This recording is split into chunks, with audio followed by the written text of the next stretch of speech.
¿Qué tal amigos? ¿Cómo estáis? Bienvenidos un día más a vuestro canal de relajación y desconexión, porque lo es para mí también. Pero a la vez es un canal de lectura, de viajes en el tiempo y de conocer quizá el verdadero mensaje de Jesús de Nazaret, ¿no? Un mensaje que nos ha sido transmitido en el tiempo de una forma distorsionada, desde mi punto de vista, y que, bueno, el Jesús de Nazaret que nos encontramos en el libro Caballo de Troya, tengo aquí la primera edición que nos está acompañando desde el primer vídeo, creo que aporta más veracidad y creo que es más real y creo que es más humana que eso que nos han contado las instituciones oficiales, por no darle el nombre de iglesia, uy, ya lo he dicho. Así que bueno, vamos a proseguir un poco. En el último capítulo nos quedamos en la última conversación que van a tener Jasón, el mayor, y Jesús. Es la última conversación, es la última oportunidad que va a tener Jasón de preguntarle a Jesús. Las preguntas que le hace Jasón son preguntas muy profundas, las cuales de verdad son preguntas que uno mismo no se le ocurrirían hacerlas tan aceptadas al propio Jesús si la estuviera delante. Y Jesús, todas las respuestas que le da Jasón son respuestas fundamentadas y con muchísima lógica. Es lo que me hace creer realmente en ese hombre, en ese Jesús. Es realmente lo que te hace admirarlo. ¿Cómo era? ¿Cómo operaba Jesús? ¿Cómo era su forma de ser? Creo que ese Jesús es el Jesús real, el Jesús que aporta esperanza. Una vez dicho todo esto, vamos a proseguir porque nos quedamos en medio de la conversación. Recordar que estamos analizando el contenido, leemos segmentos, luego pues los comentamos, nos saltamos partes. Tenéis la obra completa en la editorial Planeta, tenéis el enlace en el canal. Una vez dicho esto, vamos a seguir por donde nos quedamos.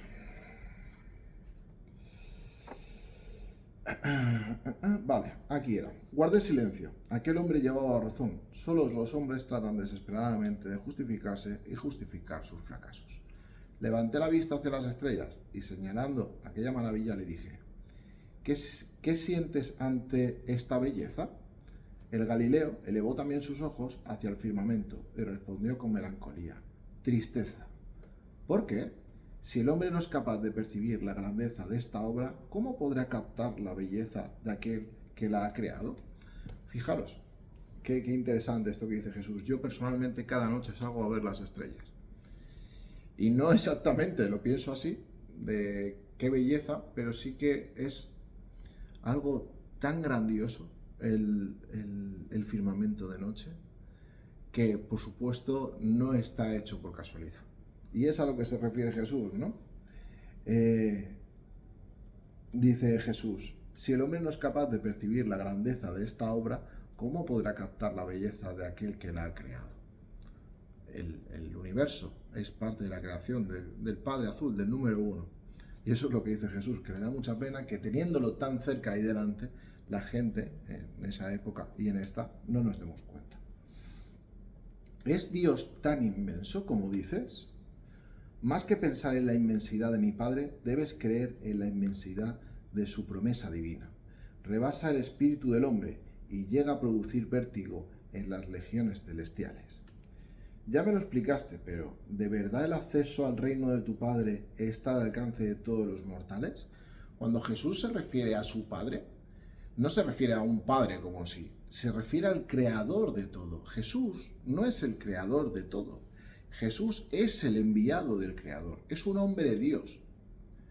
El número uno, Jesús, no es el que lo crea todo, sino es el representante del que lo crea todo. Es un enviado que se hace hombre en la tierra para expandir el mensaje.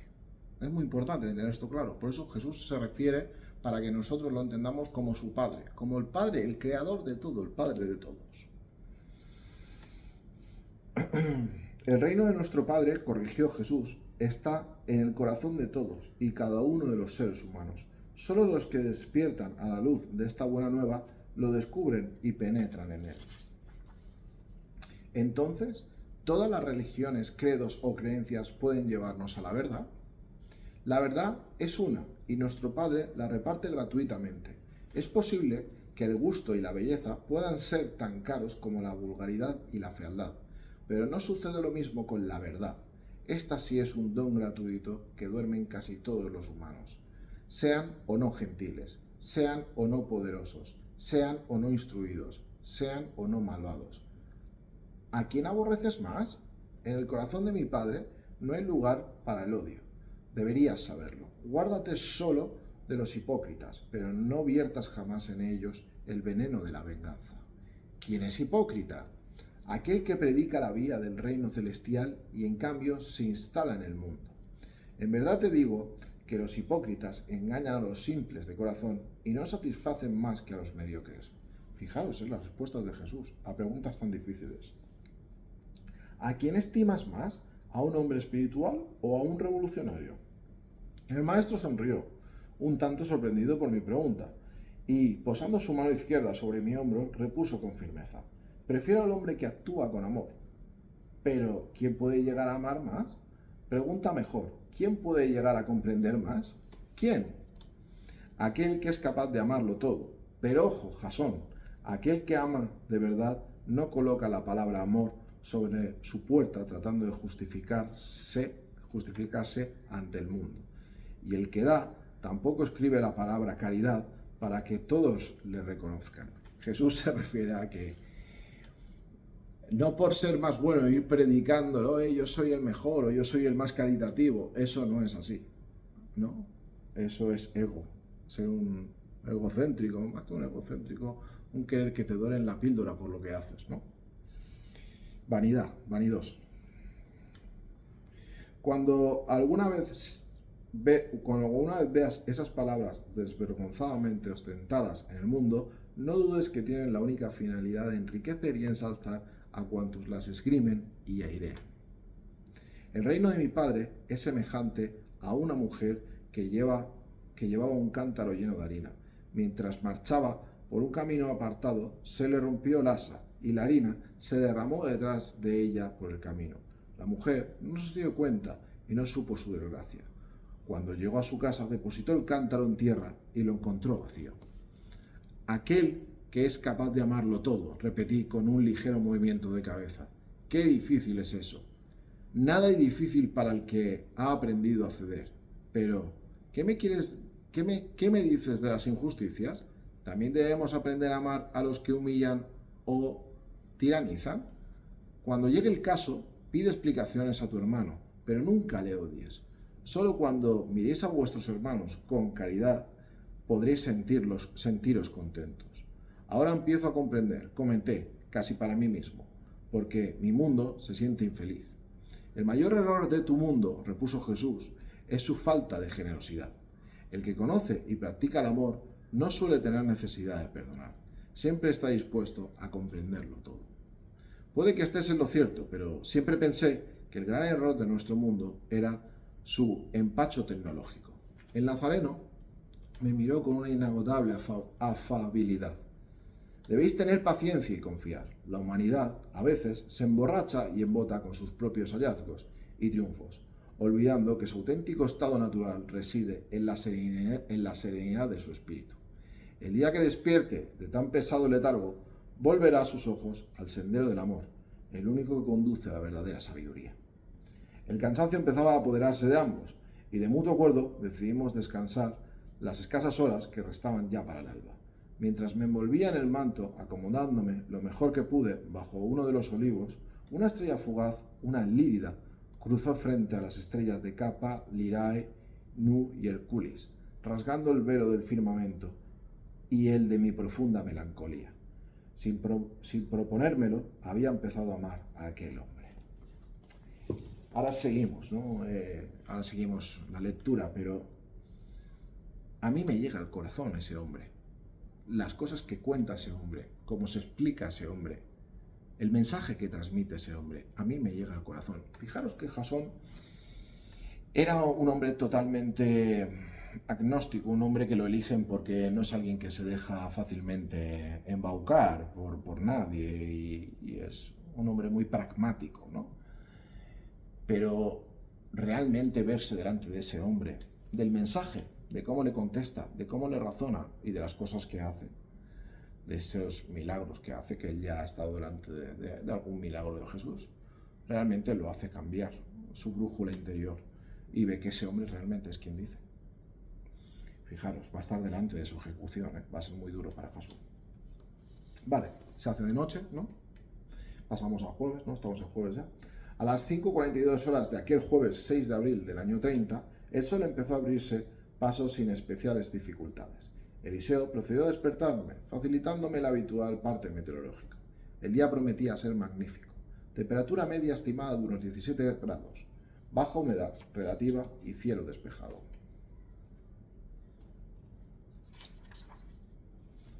Sin embargo, añadió mi compañero, el Rawin, el módulo, está captando una alteración en los altos niveles de la atmósfera, localización vertical de la frontera de Irak con Arabia Saudí. Los sistemas electrónicos confirman que se trata de una corriente en chorro del este, tipo ecuatorial, con una velocidad máxima aproximada de 70 nudos y entre niveles de 100 y 150 milibares, entre los 14 y 17 kilómetros de altura. Atención, Jason, Santa Claus, que es el ordenador, está verificando los datos meteorológicos y todo parece señalar que en el transcurso de las próximas 24-48 horas, esta alteración puede provocar intensos vientos del este con arrastre de bancos de arena procedentes de los desiertos arábigos de Nafud y Daqna. La posibilidad de esta tormenta de arena o siroco sobre Palestina está empezando a confirmarse igualmente por la loca subida de los barómetros de Tonelot y de Aneroide. Es posible que, si todo sigue igual, mañana tengas que quitarte el manto. Aquella información resultaba especialmente interesante. En la mañana del día siguiente, viernes, debería tener lugar un extraño fenómeno. Así lo había leído, al menos en las Sagradas Escrituras. Lucas 23, 44, 46, Marcos 15, 33, 34 y Mateo 27, 45, 46, los evangelistas. Desde la hora sexta a la nona, del mediodía a las 3 de la tarde aproximadamente, cubriendo las tinieblas la totalidad de la tierra, según palabras textuales de los evangelistas. Y aunque no quise sacar conclusiones a priori, la advertencia de Eliseo sobre aquellos vientos alisios del ESE, con la posibilidad de un fuerte arrastre de arena del cercano desierto arábico, me dio ya una ligera idea sobre la verdadera naturaleza del suceso narrado en el Nuevo Testamento. Poco a poco algunas mujeres... ¿qué os quiero decir con esto? Eliseo le dice que viene como una tormenta, ¿no? Daros cuenta que a Jesús lo apresan un jueves, lo ejecutan un viernes al mediodía, y cuando ejecutan a Jesús en la cruz, los evangelistas dicen que se hizo de noche. Ellos están viendo que viene una tormenta. Ya veréis qué es lo que pasa. No es exactamente tampoco como lo contaron, ¿eh? Os va a explotar la cabeza cuando veáis por qué se hizo de noche. Poco a poco algunas mujeres fueron saliendo de la tienda y preparando el fuego. Hacia las 6, y cuando daba un pequeño paseo por los alrededores del campamento, tratando de desentumecer los músculos, vi salir por el cercado de piedra a Judas. Iba solo, y a juzgar por sus andares con cierta prisa. Tomó la misma vereda del día anterior, perdiéndose colina abajo, en dirección al templo, o quizá hacia las puertas de la zona sur de la ciudad. Por un instante pensé en seguirle, pero terminé por desistir. Los planes de Caballo de Troya eran otros. Lo más probable es que el Iscariote fuera a entrevistarse con el jefe de la policía del Sanedrín, tal y como le había sido encomendado el pasado miércoles. Por otra parte, Ismael, el saduceo, que había logrado infiltrarse en el consejo de los sacerdotes, había prometido informarnos puntualmente de todos y cada uno de los pasos del traidor, así como de los movimientos de los levitas encargados del prendimiento del maestro. Esto me tranquilizó y regresé de inmediato al interior del huerto. Jesús y sus hombres seguían durmiendo. En la medida que me lo permitieron, ayudé a las mujeres a avivar la fogata y a transportar los cuencos de leche suministrada en el momento por 2 cabras que Felipe, al parecer, había conseguido el miércoles y que había amarrado al interior de la cueva. Habían conseguido 2 cabras que tenían leche. Eso es. Mientras preparábamos el desayuno y casi la misma hora que el día anterior, irrumpió en el campamento el joven Juan Marcos. Llegó con una cesta algo mayor que la de la víspera y también, sin pronunciar palabra alguna, se la entregó a las mujeres, sentándose después junto al fuego. Y allí permaneció, con la barbilla pegada a las rodillas, como hipnotizado por el frágil baile de las llamas. Juan Marcos es el niño pequeño que se va con Jesús, ¿sabéis? Ese chico joven, el día de antes. Fue el miércoles que pasó la mañana con él. Mientras que Jasón estaba con Pilato, ¿os acordáis? Algunos de los discípulos empezaron a dar señales de vida, desperezándose sin el menor pudor. Dos de ellos, al descubrir al niño, se aproximaron e intentaron que Marcos les contase qué había hecho durante aquel largo paseo del miércoles. Pero el muchachito, con los ojos bajos y fruncido el entrecejo, no despegaba los labios. A lo sumo, y cuando las presiones de los hombres de Jesús se elevaron de tono, Juan negaba con la cabeza, con una visible y creciente irritación. Algunas de las mujeres protestaron por ese interrogatorio y pidieron a los discípulos que dejaran en paz al chico. Otros miembros del grupo se habían unido a los curiosos inquisidores, rogando y suplicándole que les dijese al menos dónde habían estado y si podían haber sido espiados por la policía del Sanedrín. Al final, supongo que aburridos ya por tanta pregunta, Marcos abrió la boca y dio por zanjado el asunto con una explicación que conocían muy bien los seguidores del maestro. El rabí me pidió que no dijese nada a nadie. Y allí, como digo, terminó el interrogatorio. En diversas ocasiones Jesús había hecho partícipes a sus hombres de diferentes confidencias, rogándoles que no dijesen nada. Y todos, en líneas generales, habían sabido respetarle.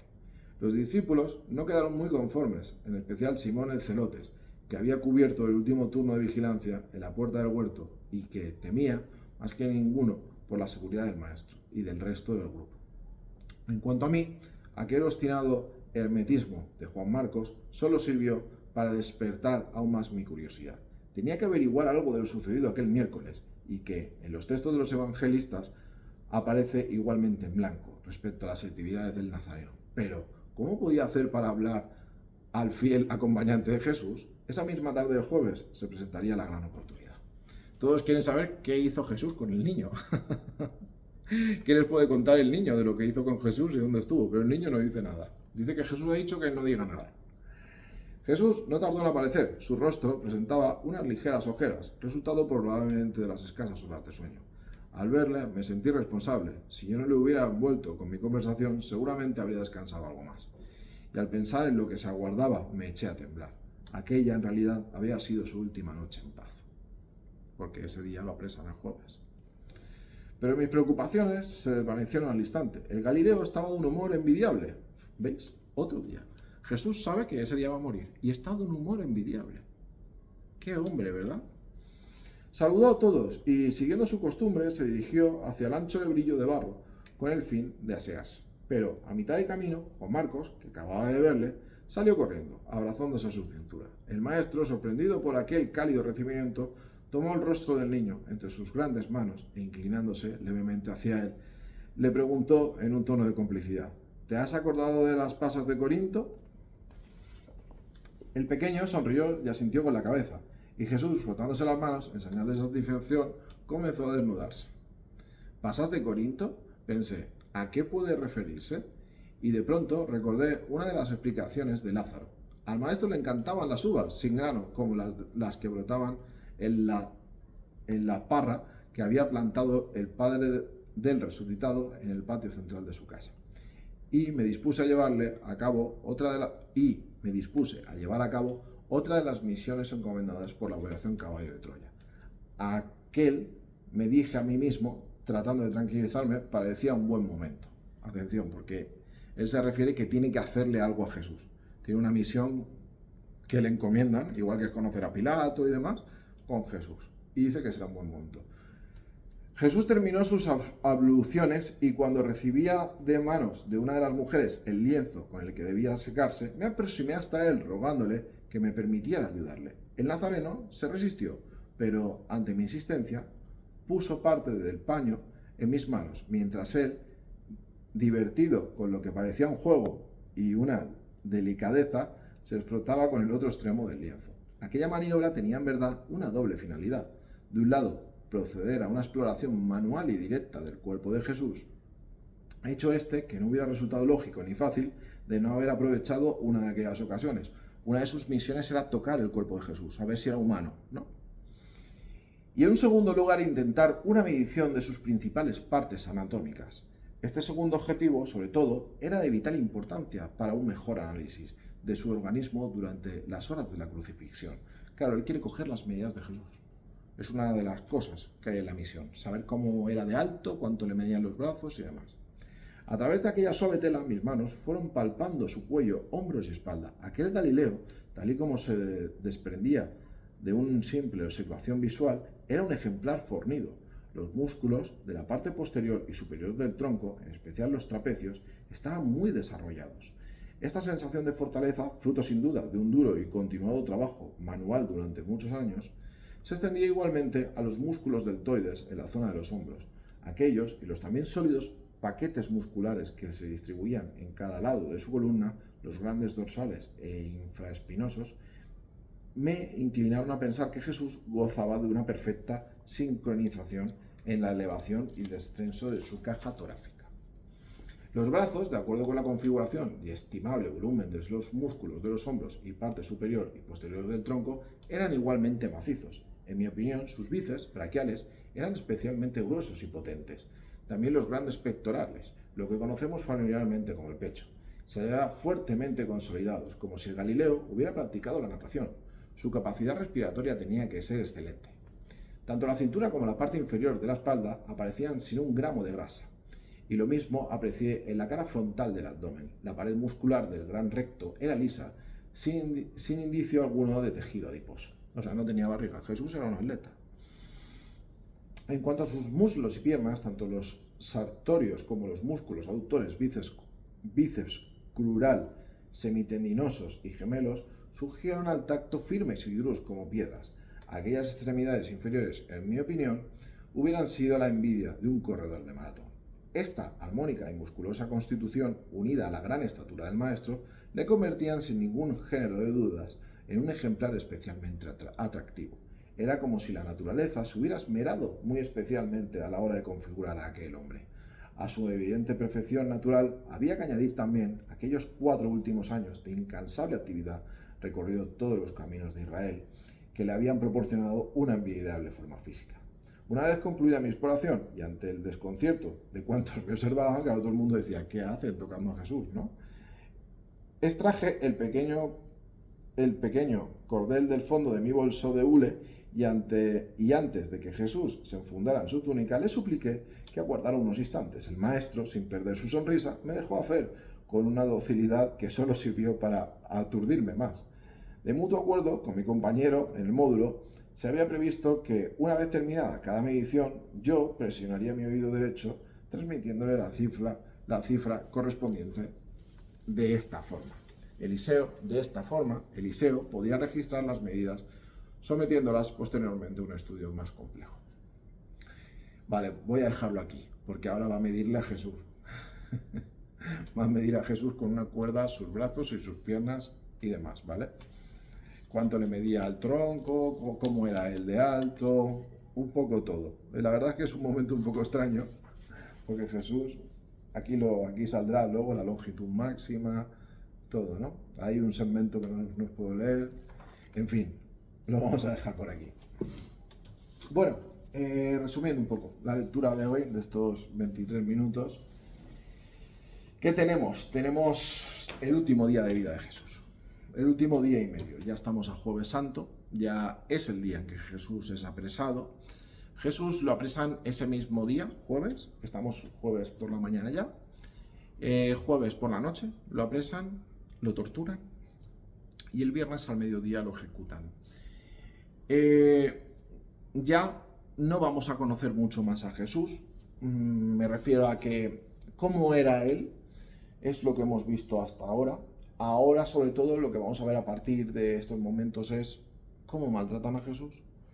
Vais a tener unos sentimientos de rabia muy grandes y de injusticia, sobre todo si he sido capaz de transmitiros lo buen hombre que era Jesús, lo cariñoso que era, lo dispuesto que estaba a ayudar, el mensaje que quería transmitir, el buen humor que tenía siempre. Si habéis captado ese mensaje, que de verdad es lo que yo os quería transmitir, vais a sentir mucho desprecio hacia la gente que le hace pasar esos últimos momentos tan dolorosos. Esos serán próximos capítulos. Nos queda el desenlace del libro. Estamos un poquito más de la mitad ya. Muchísimas gracias a todos por seguir aquí un día más conmigo, pasando estos ratos de lectura. Para mí está siendo una experiencia maravillosa el poder transmitiros lo que es para mí Jesús dentro de mis posibilidades, y os animo a que dentro de las vuestras lo importante es que transmitáis el mensaje. Animaros, ¿por qué no? Es sencillo, solamente hay que transmitirlo. Seguro que Jesús estaría contento. Y está contento porque está vivo, ya lo veréis. Muchísimas gracias a todos por el rato, mucha suerte para todos. Cuidaros, nos vemos muy pronto. Chao.